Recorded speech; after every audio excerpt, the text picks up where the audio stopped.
Let's move on now and look at the Tories. They lost more seats than ever. They had the lowest share of the vote than ever. Many cabinet ministers, even a former prime minister, bit the dust. So where, if anywhere, do they go from here? Let's go to Robert Buckland. He's the former Justice Secretary. He lost his seat in Swindon South. It was the first Tory loss of the night.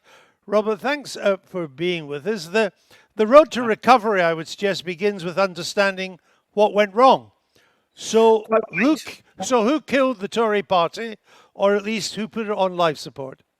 Well, the first thing we've got to avoid is criticising the voters and blaming them for poor judgment. The electorate's never wrong. Of course. They get so it who right. did kill it? So I think that this was a cumulative effect of a number of years where options were taken, choices were made that ended us up in a place where massive defeat became inevitable. I think that fundamentally we forgot the iron rule of politics, that you're there at the pleasure of the public, you're there to serve, and the more you talk about yourselves and the less you talk about the priorities of the people, then the less the people want to hear from you. And by the end of it, we could have offered every man, woman and child a free house, and the people of this country just had switched off. And therefore, we've got to get right back to brass tacks. It's more than just about an old debate about left and right. This is about relevance, and this is about speaking not just to our generation and older people, but the generation that is up and coming. What did we have to say to young people about their aspirations? Not a lot. And I think that the dearth of support amongst younger voters is really a death knell for the party unless they deal with it fast. Well, one of the things is that they couldn't afford to buy their own homes, so that didn't help you get young votes, and so many young people have had to rent privately, which most people who rent privately don't end up voting Tory when you got a landlord. But you are where you are, Robert. So how do you handle a problem like Nigel Farage and reform? Because unless you do find some way to deal with it, you can't recover. Yeah, I think the first thing to do is to avoid fixating on the personalities like Nigel Farage and look beyond him to the people who voted reform. And not all of them are going to be flag wavers or older people. Some of them were young people. There's a lot of evidence to suggest that younger people were voting reform, clearly because they identified with the very simple and clear messages, not backed up by much evidence, of course, but clear messages from reform that offered them some sort of hope. So rather than dismissing and poo-pooing the aspirations of reform voters, we've actually got to get back amongst them, and through leadership and a much better and clearer example, actually bring them back into the Conservative fold. The centre right in this country does not have a God-given right to exist. We've seen what happened to our friends in France. If we're not careful, we'll be squeezed between centrist politics and the politics of the far right, and the Conservative Party will share the fate of other centre-right movements in countries like France. Well, I mean, the way you're going is not only you don't have a right to, you haven't got a right to exist, you might not exist at all. I mean, you come from the centrist One Nation wing of the Tory party, but it's not clear what you stand for, your wing stands for these days, what policies are specific to you. I mean, all we get now from One Nation Tories are generalized vacuities. Well, I really don't agree with that, Andrew. I've always been Okay, give me a policy. of robust politics. Well, I've been talking for a long time about the need to actually not just build the houses that young people need, but to actually allow people to invest in financial products that give them the hope of a safe investment. What else is there to do in this country apart from buy a house for a long-term investment? That we need to diversify the way in which we offer financial services to people, and we also Everybody talks about being able to buy a house, Robert. The Tory party used to be the party of home ownership. Keir Starmer says he's now the party of home ownership. There's nothing distinctive in home ownership. Delivering would be distinctive, but being in favour of it, it's not distinctive.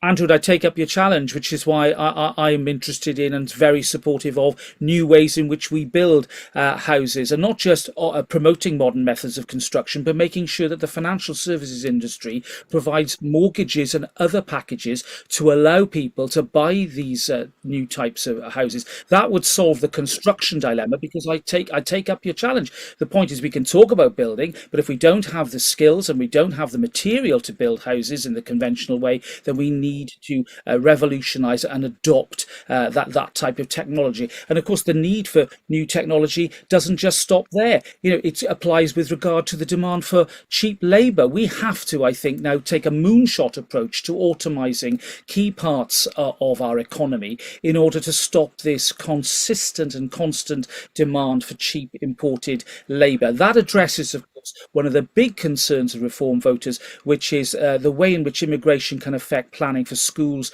hospitals, and other local services. Let's take up the challenge. Let's actually face it up and come up with innovative and new solutions, and then All we'll be right. willing to support. From your party is going to have a leadership contest now. Rishi Sunak standing down, but he's going to stay as a caretaker till you sort out his successor. From your wing of the party, who are the likely contenders? Well, frankly, I mean, the dust is still settling, and a number of people are obviously now out of the running. I suppose a figure like Tom Tugendhat could be a contender. But Okay. what's more important Well, for that's me? one. Give me another, because I knew you were going to say him. So give me another One Um, Nation Tory.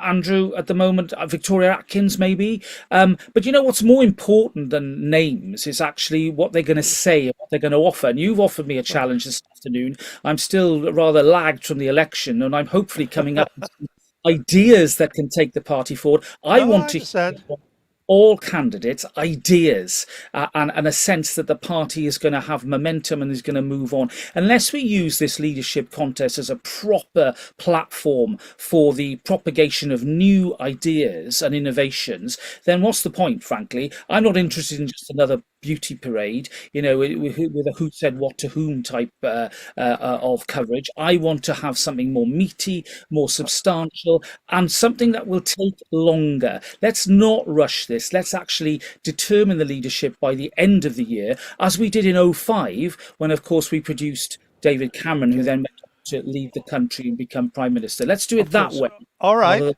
than. On that contest, though, should the contest rules for leader be changed? Should the members, who are a dwindling band these days in number, should they make the final choice as they do now, or in your view, should it be left to MPs? Well, I think that the small number of MPs now undermines the argument that Yeah, fair point. Fair when point. we were in power. I think when the party was in government, I think it should be left to MPs only. But here's my suggestion: why don't we reverse the process so that the members look at a wider palette of candidates and actually offer MPs a wider slate for them to choose from? That would fully involve the members.